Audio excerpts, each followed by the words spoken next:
رسول اللہ صلی اللہ علیہ وسلم نے فرمایا، آدم علیہ السلام کی تخلیق اور قیام قیامت کے درمیان دجال سے بڑھ کر کوئی فتنہ نہیں۔ قرآن پاک کی خوبصورتی یہ ہے کہ آپ اس کے پیغام کو بدل نہیں سکتے، ہاں مگر وہ آپ کو بدل سکتا ہے۔ اگر کوئی کتاب ایسی ہے جس سے پہاڑ ہل جائے اور زمین پھٹ جائے تو وہ قرآن مجید ہے۔ رسول اللہ صلی اللہ علیہ وسلم نے فرمایا، جو کسی دوسرے مسلمان کے عیب ڈھونڈتا پھرتا ہے تو اللہ تعالیٰ اس کے عیوب پکڑتا ہے، اور اللہ تعالیٰ جس کے عیوب پکڑتا ہے تو پھر اسے رسوا ذلیل کر دیتا ہے، اگرچہ وہ پھر اپنے گھر کے اندر ہو۔ سجدے سے نہ اٹھے دل ایسی کوئی نماز دے، مجھے عشق دے اپنی ذات کا اس کن سے نواز دے۔ میں روز گناہ کرتا ہوں وہ چھپاتا ہے اپنی رحمت سے، میں مجبور اپنی عادت سے وہ مشہور اپنی رحمت سے۔ یا اللہ میرے عیبوں پر پردہ ڈال دے اور میری پریشانیوں، مشکلوں، مصیبتوں، غم اور دکھوں کو امن، سکون، راحت، خوشی اور خوشحالی میں بدل دے، آمین۔ میں اپنا ہر غم اللہ کو بتاتا ہوں کیونکہ میرے غموں کا علاج صرف اللہ کے پاس ہے۔ تیری مرضی ہے تو جس حال میں چاہے رکھے مجھ کو درکار، فقط تیری رضا ہے مالک۔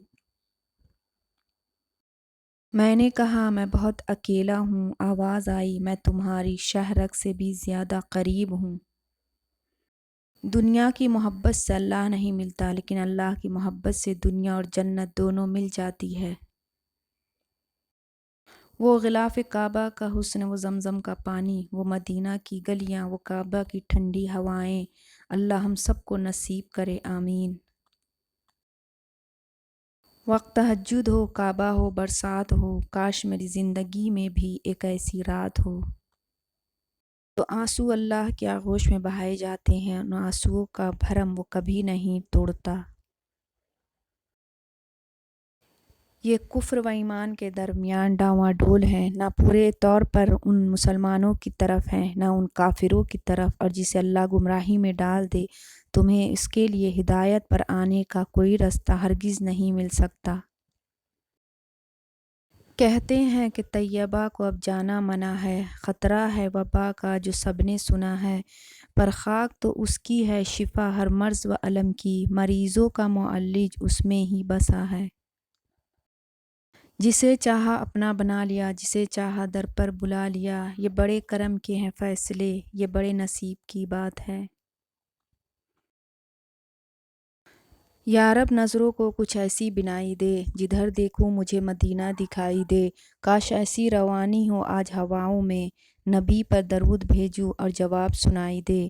وہ عرش کا چاند ہے میں اس کے قدموں کی دھول ہوں، اے زندگی گواہ رہنا میں غلام رسول ہوں۔ اے موت تو تب آنا جب میں مدینے میں ہوں، تجھے آنے میں مزہ آئے اور مجھے جانے میں۔ ایک سفر ہم کو بھی دے سفر مدینہ کا یا رب، سنا ہے تیرے محبوب کا در دیکھنے کو تو جنت بھی ترستی ہے۔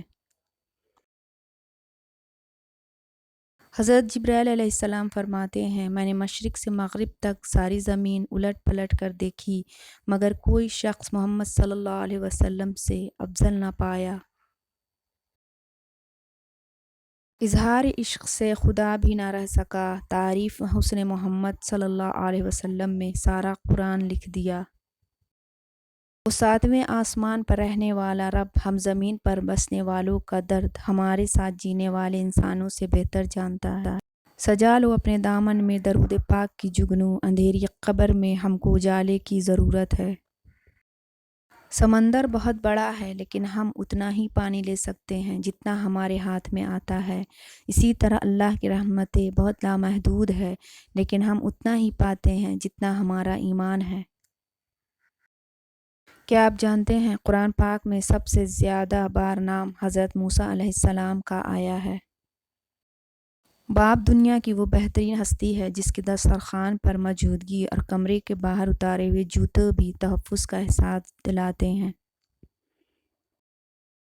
جنت کی دو بڑی نعمتیں، ایک اللہ کا دیدار، دوسرا حضرت محمد صلی اللہ علیہ وسلم سے ملاقات۔